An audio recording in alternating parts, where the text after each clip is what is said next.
co-founder and professor of Islamic law and theology at Zaytuna College. He's already coming up here making me go faster, lecturer in the departments of Near Eastern Studies and Asian American and Asian Diaspora Studies. Dr. Hatem, you gotta give me a second here, inshallah. It's okay, it's all just words. Bismillah. And doctorate in Islamic Studies and Philosophy, and is known for his work on the intersections of Islamic thought, political activism, and social change. By the way, in college, my friends and I don't know if you know this, we used to look up to, we still do, but we used to look up to Dr. Hatem, and I gave him the nickname of the Muslim Tony Stark, which is Iron Man. So I always wanted to do this right here.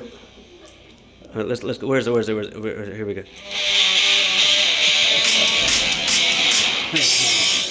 Put your hands together for Dr. Hatem Bazian.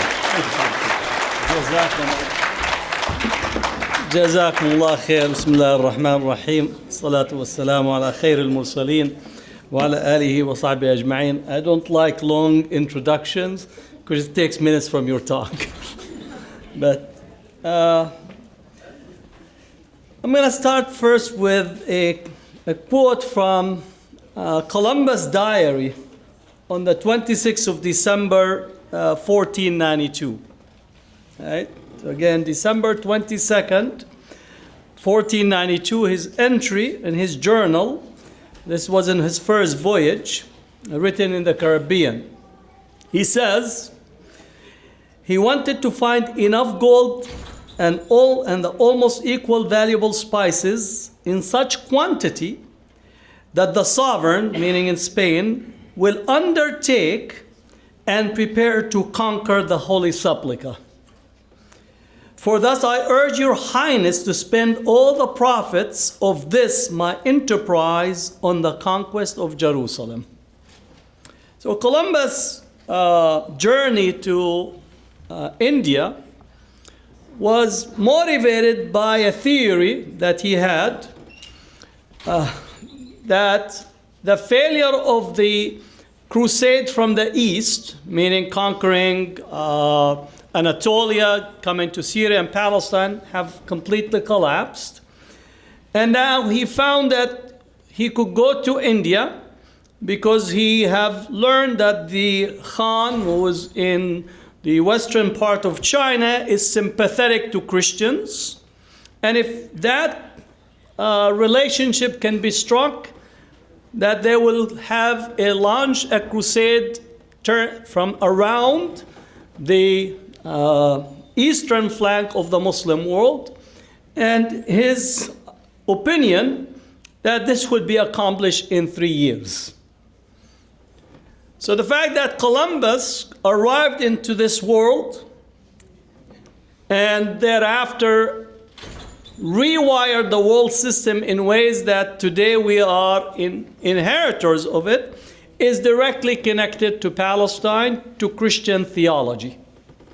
Right? Christian theology believes today that we are in the last stage of history, and that dispensationalist theology, millenarianism, end of time, requires a support for the creation and reconstituting of the Jewish population in Palestine for the second coming of Jesus, where real history will emerge and a new era under the auspices of Isa alayhi salam. So that's a fundamental idea that Columbus had. Move forward to the French campaign on Egypt, Napoleon Bonaparte. He arrives in Egypt in 1797-98.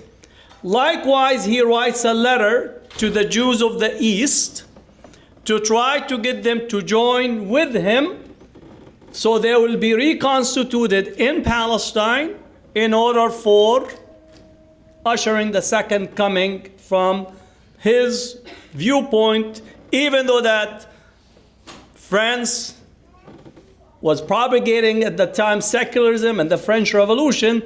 This notion of secularism was always rooted in a deeper understanding of Christianity and emerges out of the Christian experience. Moving forward to the British. The British had many different ideas, but one of their main ideas was rooted on completing the Crusades. All right, so when the British entered into Palestine, they actually said, now comes the end of the crusade after 672 years of Muslim control. And they thought of themselves as being the Crusaders and the Crusader Knights, and they tried to actually find out if some of the soldiers that were coming in this World War I campaign have any lineage connections to the Crusaders of the 11th century. What I want to arrive to us to understand that Palestine have always been central to both Christian theology, Western thoughts, Western colonialism, and history as it being understood by the Western world, which is used as to be the universal normal. There is only one history, and it is Western history. All right? It's not coincidental. I don't like to quote Trump, but in his inauguration, he did speak about manifest destiny, and he did speak about American exceptionalism. We need to understand those relationships as it relate to Palestine, so we actually have correct understanding of both where we are today at and how to rethink both our strategies and our engagement in this way. Now, what Gaza did, it exposed Western thought, right, in the minds of the global world community. And when I speak about the world community, I'm not speaking about the G7 and G20. I'm speaking about the regular person that is observing and seeing what is taking place like never before. Human rights. Now, this human rights regime came into existence after the Second World War. And it is rooted in some of the Protestant thought, so we need to at least appreciate this. But human rights, the Universal Declaration of Human Rights, did not apply to the global South. And it's part of our shortcoming because we think, just because we got some glasses and some of us maybe went to Harvard or Yale or Yale or any of these places, we think that it applies to us. It's our fault. Evidence. Universal Declaration of Human Rights is adopted after the Second World War, signed and adopted, and it becomes a major treaty. Most of the colonial struggles occurred in the 1950s, 60s, all the way up to the 70s by the signatories, Western signatories of the Universal Declaration of Human Rights. I always cite Algeria. In the last 3 years of the Algerian war, 1.5 million Algerians were wiped out by the French. Not a single resolution hanging on the Universal Declaration of Human Rights was actually entered. Zero, zilch. Not only that, the French used Algerian territory to experiment their nuclear devices. What year is it now? 2025.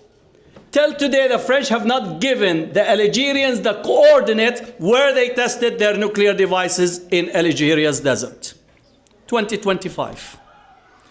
2019, an Algerian anthropologist doing research in the archives in France and discovered in the museum that the French sophisticated bunch who eat croissant are holding still the skulls of Algerian resistance.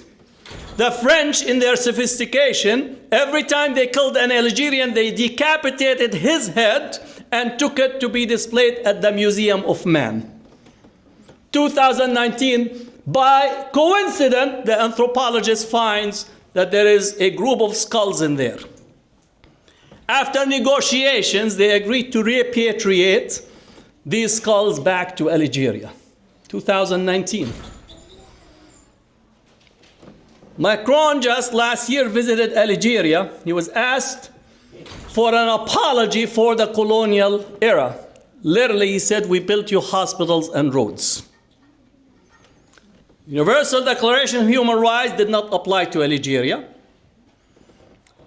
Imam Tom mentioned the Vietnam and 3 million Vietnamese. And you know the bombing of Cambodia was not connected to Vietnam. You know that Nixon bombed Cambodia in order to advance a better negotiating position for the United States.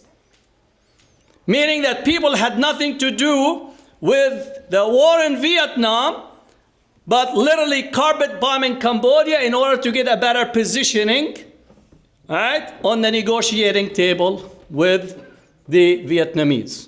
So Universal Declaration of Human Rights did not apply to Global South. I say it is the melanin test. The more melanin endowed you are, the less human rights you have. That's as pure and simple as you get. And we could list, right, the different countries, and I will just stay with the most recent. United States invasion of Iraq. Everyone who have read something knows that Iraq had nothing to do with 9/11. Had nothing to do with 9/11. Yet the United States had regime change as part of its policy, invaded Iraq, caused the death and the killing of almost 1 million, possibly 1.5 million, using private contractors. That's the cleanup term. It's called mercenaries. Right? And now George Bush is in Texas. He draws paintings that are auctioned. And no one asked the question, nor anyone held responsible for the death and destruction that visited in Iraq. The reason, human rights does not apply to them. The human rights regime is set up to actually on the line of demarcation between the human and the subhuman. Those who inhabit the category of the human are endowed with human rights, are endowed with labor rights, endowed with their epistemology, endowed to have their own history, endowed with their objectivity, endowed with all the things that humans are accorded. Those who inhabit the category of the subhuman, their humanity is challenged and is contingent. So the line of demarcation between the human and the subhuman. That's why when Israel is bombing Gaza, using almost equal to 3 nuclear devices of bombing in Gaza, all of the Western leaders, without exception, are standing and saying Israel has the right to defend itself. More so, doubting the data of actually the Palestinians being killed. And not only that, donating and supporting their own staff and their own employees, their own universities, their own professors, their own technology people to go and serve and then come back as if nothing happened. The only reason to understand it is because we inhabit the zone of subhumanness. Don't take my word for it. All right? Think of our black brothers and sisters in this country. Every day there are 2 black brothers and sisters get killed by the police. Every week, actually, 2 get killed. From 1876 to 1950, the average, every week, 2 blacks were being lynched in this country. Today we have lynching by other means. All right? So why? Because they inhabit the zone of subhumanness. So from the 1945 post-Second World War till now, the Universal Declaration of Human Rights does not apply to the Global South. Does not apply politically, does not apply economically. Anybody has a phone? All right? It has lithium batteries, right? You know we don't get the lithium from LA. It's not in France. The lithium is either you get it from Latin America or from Africa. And we have literally child labor in there. Oh, what was the day yesterday? Remind me. Sometimes I'm like a person that's, absent-minded professor. What was yesterday? And what do we do with the chocolate industry? You have to buy chocolate, otherwise God is angry with you, right? Right? 65% of the raw cocoa come from West Africa. Ivory Coast, Côte d'Ivoire, right? In the year 2000, the chocolate industry signed a treaty to end the use of child labor in the cocoa plantation. There are about 1.5 million to 2 million children that work in the cocoa plantation. 2025, 25 years thereafter, there's still 1.5 million children that are working in the chocolate or in the cocoa plantation. I know we have See's Candy. You want to take what you call the French chocolate, take a picture next to it because it's like touched by divine, hands. The Belgium chocolate. All of the countries that have domination of the chocolate industry are all in the global south, the global north. Not a single cocoa plant grows in any of these countries. Yet, almost 1.5 million to 2 million children under the most deplorable conditions are occurring and continue to occur today. Why? Because they inhabit the zone of subhumanness. And therefore, economically, they're exploited. And if you take the net outflow of capital annually, from Africa alone, about 150 billion are flown from Africa to the global north. Right? Anybody here have a Louis Vuitton bag? Don't worry, we're not going to do a dua against it. Anybody has a Louis Vuitton bag?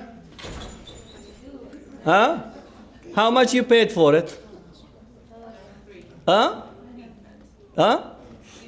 3,000.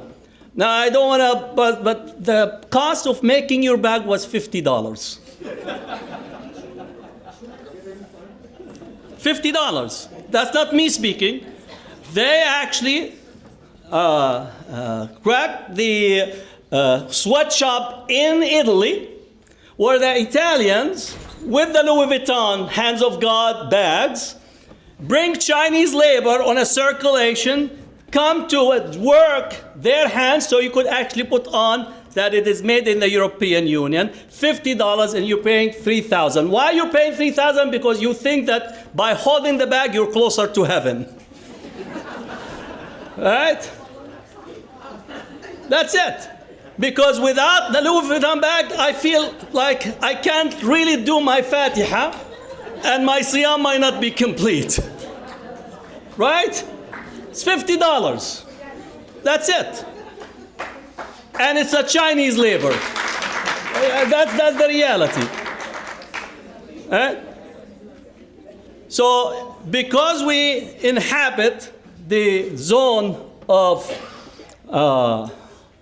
subhumanness, all these are practices that takes place on a regular basis. And I want to actually get the quote about France, because I do a lot of work in France, because their Islamophobia and anti-Muslim discourse is just like, it's a different, they're eating the croissant because celebrating victory on the Muslim at a certain point, but literally their Islamophobia is beyond the chart in here. Just to know about their economic underpinning, France actually does not have a single gold mine. France does not have a single gold mine. Yet it has the 4th largest gold reserves in the world. Mali has close to 2,000 plus gold mine and barely has 50 tons of reserve. France dominates the Francophone zone, which is 14 countries dominated by the French. And that domination includes that they have to have control over their monetary policy. They issue what's called the Francophone franc. And by law, the Francophone countries have to deposit their foreign currency in the French treasury, and the French have to loan them, right, from their own money in guaranteeing those deposits in there. The Italian Prime Minister, without the Francophone zone, France would not be the 6th largest economy in the world, barely would be the 15th. And France has troops to fight terrorism in the Francophone zone. The question is, who's the terrorist in here? And who's causing death and destruction? It's inhabiting the zone of subhumanness in there. So that's the Universal Declaration of Human Rights. At the same time that it was adopted, both Palestine and Kashmir came under direct colonization or a continuation of the British colonization. So hypocrisy was there from the inception, because often we are invited to these conferences and people, just they sit because they talk, and sometimes because they have, again, the Oxford vocabulary, you think that they actually are sophisticated. There is nothing sophisticated about colonialism, pillaging, and continued dispossession of people. Second part of what Gaza did. The Fourth Geneva Convention was adopted in 1949. Right? It supposedly regulates the conduct of warfare. Right? The Fourth Geneva Convention regulates the conduct of war. Now let me just tell you, I teach at Berkeley. I used to teach in the law school. John Yoo, anybody knows John Yoo? If you know John Yoo, raise your hand. Who's John Yoo? He worked in the Bush administration. That's it? He worked in the Bush administration? That's all I know. That's all I know. Anybody knows John Yoo? John Yoo? Nobody, right? John Yoo is a professor of law at UC Berkeley Law School. He authored the torture memos, which gave authority to the Bush executive authority, executive power to expand the regime of torture. You heard waterboarding? All right, they waterboarded Khalid Sheikh Mohammed 84 times because of this legal memos that he authored to expand the regime of torture. Just to tell you, the waterboarding did not start in Guantanamo. Actually, if you go to Grenada, in the Inquisition Museum on the 3rd floor, you actually can document the waterboarding station that was used during the Inquisition against Muslims and Jews. Time magazine said that this was actually, waterboarding was adopted during the French anti-colonial struggle. That's just completely not understanding the history. Literally exact terms of the waterboarding. So John Yoo, right, authored the memo for torture. We have people in Guantanamo Bay, right? There's about 20 Muslims in there, and now they're adding these immigrants. Obama wanted to close it, issued an executive order, then he went back. Now we still have Guantanamo Bay that is there. It was a professor, John Yoo, that authored the executive power. The university did not fire him. He violated the basic ethics of a professor authoring memos for torture, right, and putting it out. He comes back, he's actually still teaching on executive authority and executive power, constitutional rights, and so on. The only professor that was fired from their job after 9/11 and after the Iraq invasion is a Native American professor in the University of Boulder, Colorado. One professor, because he wrote an editorial in the New York Times critiquing U.S. foreign policy. Native American, chair of Native American Studies. The professor who authored memos that is against U.S. standing law, because the United States is signatory to the prohibition on torture. He authored the memos, he came back, and he is still teaching. I was teaching across the hall from him, Islamic law, comparative law. I was thinking maybe I should send my student there so he could experiment his theories on. Right? And the university says we can't do anything. He has academic freedom. So academic freedom with empire, with power, with violation of the law is accepted. Fourth Geneva Convention did not apply in Vietnam. Fourth Geneva Convention did not apply in Afghanistan, did not apply in Iraq, did not apply in Somalia, in Sudan, in Yemen, and for sure, when you are looking at Gaza, it did not apply at all. Now let's take a look at Gaza population. Gaza population is subject to the United Nations protection because all of Gaza population are internationally dependent people. All right? They're refugees and they're stateless. They're subject to United Nations protection. We should not be appealing to the president to go and protect them. He's a signatory to the UN Charter. He's a signatory to the Fourth Geneva Convention. These are populations that are protected by treaty rights. But it does not apply to us because, again, we inhabit the zone of subhumanness. And we know that this type of legalism, I call it colonial legalism, where the law becomes an instrument of power, an instrument of actually preventing people from exercising their inalienable rights to self-determination, rights to independence, right to freedom, right to live in dignity. So the Fourth Geneva Convention of 1949 does not apply to the Palestinians, does not apply to the Lebanese, did not apply to the Iraqis, did not apply to the Afghan, and for sure did not apply to Yemenis, Somalis, and so on. Obama, he joined the dark side. He actually used the Death Star. He was using drone warfare as a substitute for hard-nosed, on-the-ground troops. And for every supposed target of terrorism that Obama hit, there 50 civilians that were perishing as a result of this warfare. It's illegal under the regime of international law and the Fourth Geneva Convention to actually use drone warfare against sovereign states without declaration of war, without actually having any of the protections in there. But it does not apply, did not apply to Gaza, and so on. We are literally witnessing the total shredding of the Fourth Geneva Convention, but it was shredded before. It does not apply to us, it's applied against us. I don't know if you followed what happened in Lebanon yesterday or 2 days ago. There was this protest around the airport. Long and behold, everybody that has what you call a computer to issue a press release, issued a press release. MashaAllah, how speedy they are. We affirm Resolution 1701. We call on the Lebanese authorities and everybody that is eating shawarma to make sure that such violation does not take place. The UNIFIL represents the will and the authority of the international community. MashaAllah, they know the language very quickly. Because of a protest that supposedly burned one scar of UNIFIL, which is the United Nations force that they have put in Lebanon to protect Israel. Israel actually bombed UNIFIL and killed UNIFIL troops. Not a word, not a single statement, not a press release, even from the United Nations when its own troops actually were being killed by Israel. Why? Because again, Fourth Geneva Convention does not apply to us. It only used as an instrument against us. All right?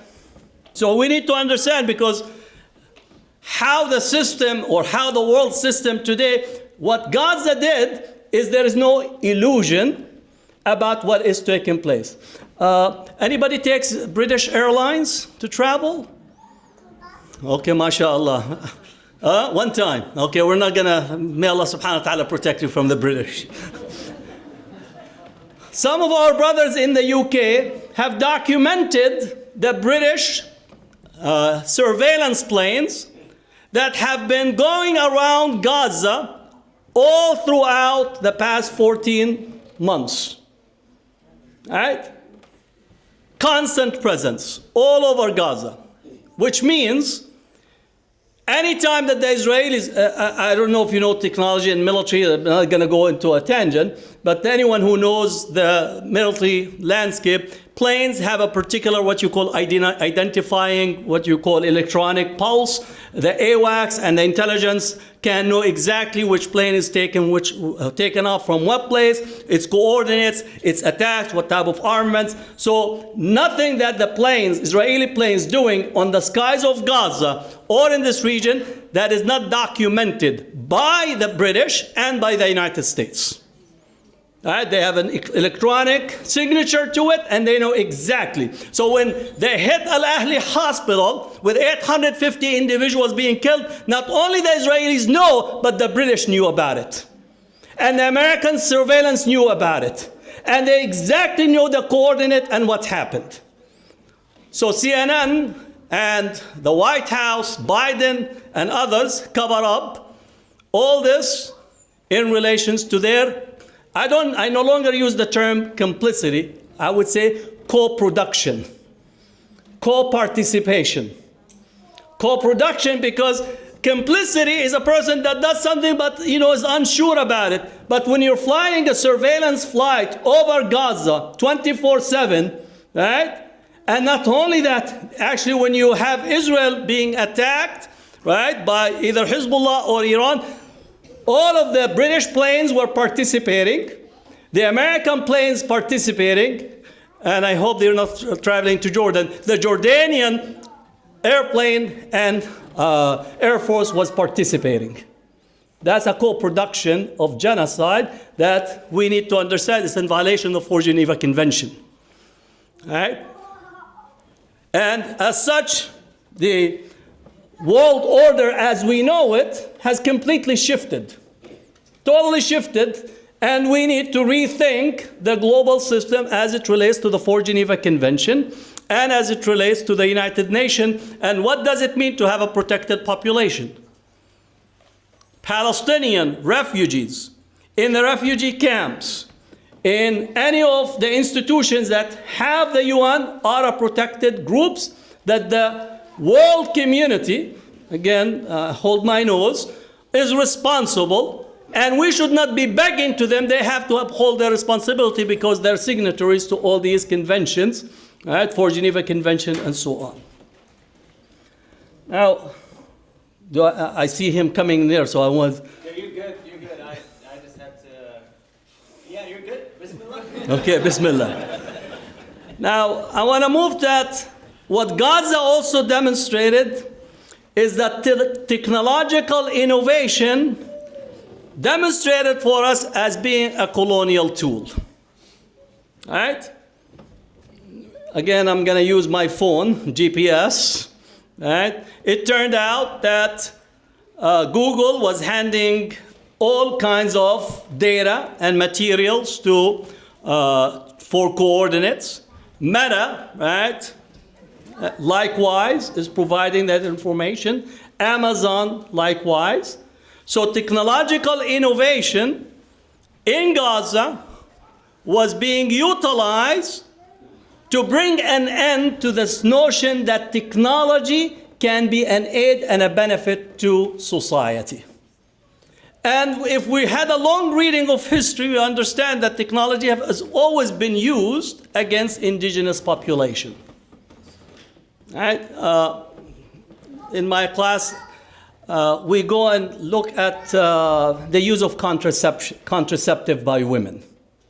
Not the fact that to promote contraception, but contraceptions were first tested on brown women in Latin America. And they were tested until they were perfected that they don't cause as much harm, which means that the range of harm is already within the range of acceptable risk, and then it was brought into the global north. When COVID actually came as a virus, the French said they are going to rapidly develop a vaccine.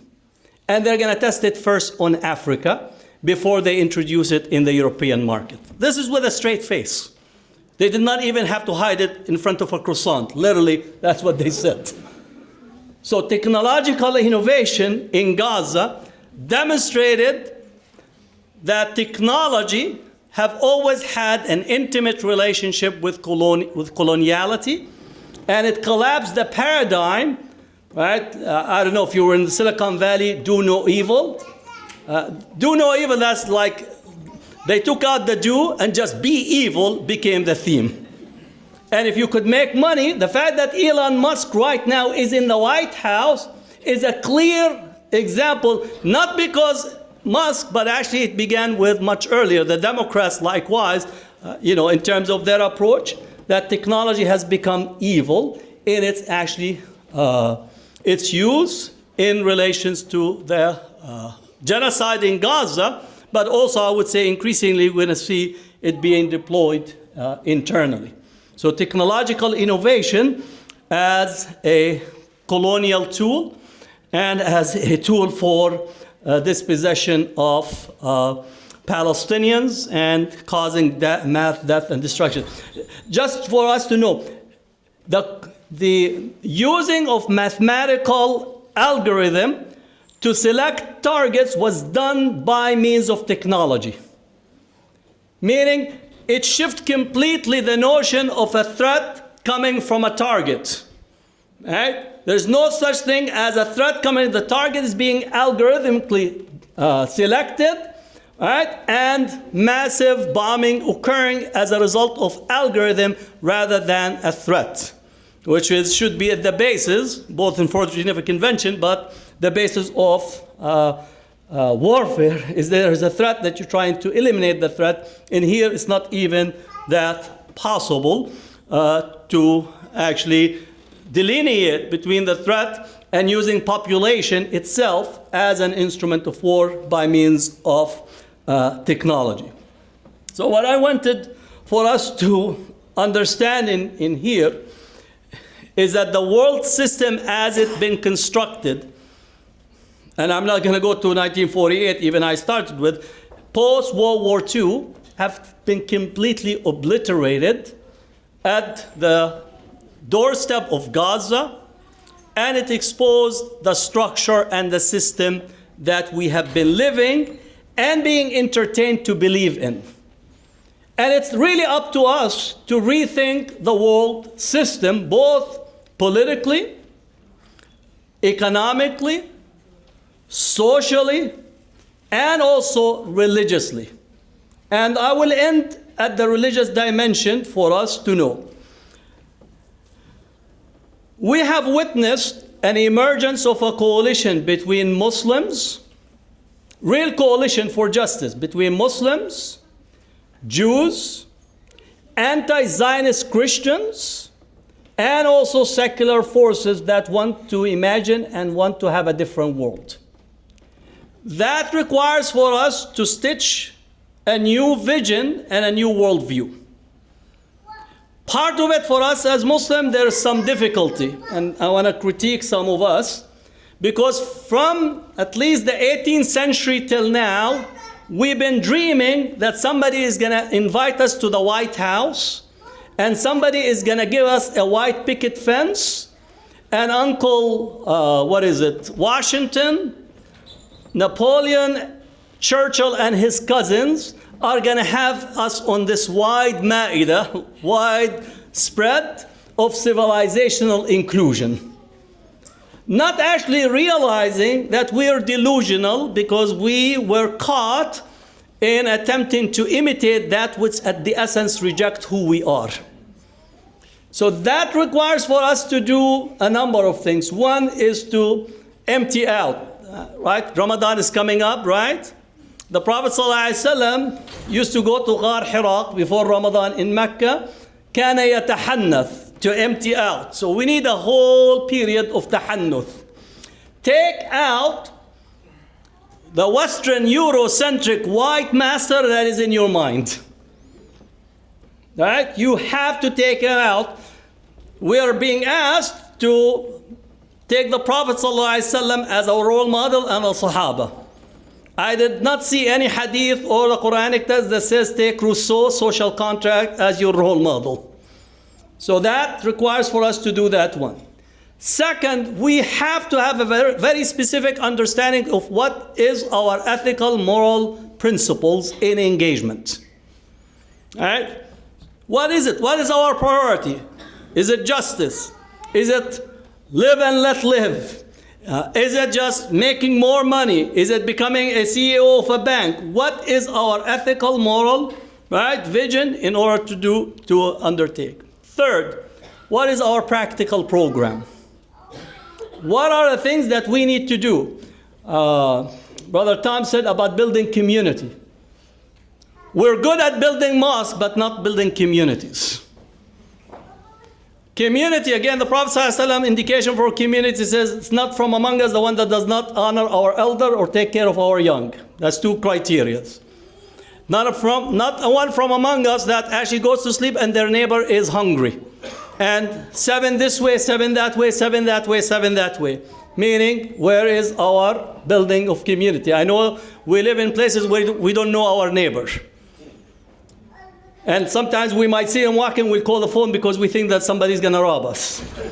And it turned out it's our neighbor. And again, I'm gonna critique, sometimes we don't wanna associate with people that we think they don't get us into the White House faster. Most of interfaith dialogue is interfaith with white churches. Because we assume they have power and therefore we want them to open the door for us. Where is our interfaith work for justice with the Latino churches? Where are our interfaith work with the black churches? Where our interfaith, again, you're here in LA, look at the Vietnamese community. They have churches, the Korean, the Chinese temple and so on. So our preoccupation is from a state of inferiority, and we think that somebody is going to help us by being in proximity to them. So we have to completely change and how we build community and relate to other communities likewise. Right? Again, I think the Vietnamese, we should study how the Vietnamese actually are working and functioning. They came later than us into this country. Right? Most of the Vietnamese arrived in this country post-1975, after the US withdrew from Vietnam. Now they have a congressman, right, down the street from you. And in many different places they have city councils and so on. And we say, oh, maybe they just have a conspiracy. No, they just worked hard, understood their priorities, set goals, and went out and executed. So we have to change, and we have to build communities and relate to other communities in partnership in order for us to manifest خيركم خيركم للناس. It didn't say خيركم to my cousin and the one is going to give me a job. خيركم خيركم للناس. That is the standard. And if we relate to Ibrahim, which I said earlier, إني جاعلك للناس إماما. The Prophet ﷺ, Ibrahim, we are more deserving of Ibrahim.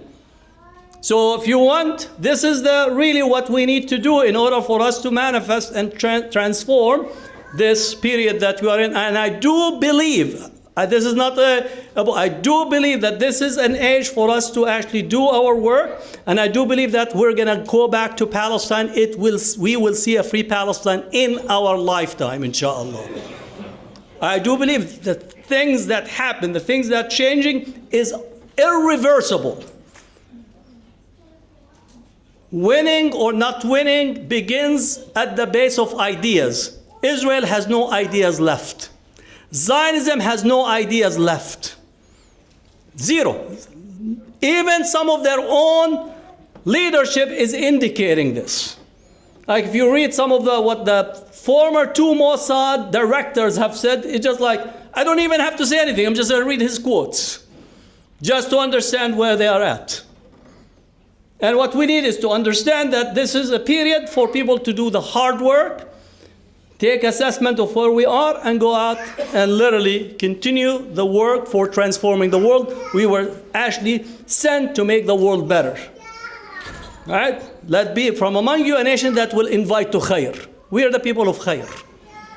And that's why we're being demonized. Because again, it seems that, they opened the prison and let all these devils out to continue to mock the world. And we need to fix it to be people of khair.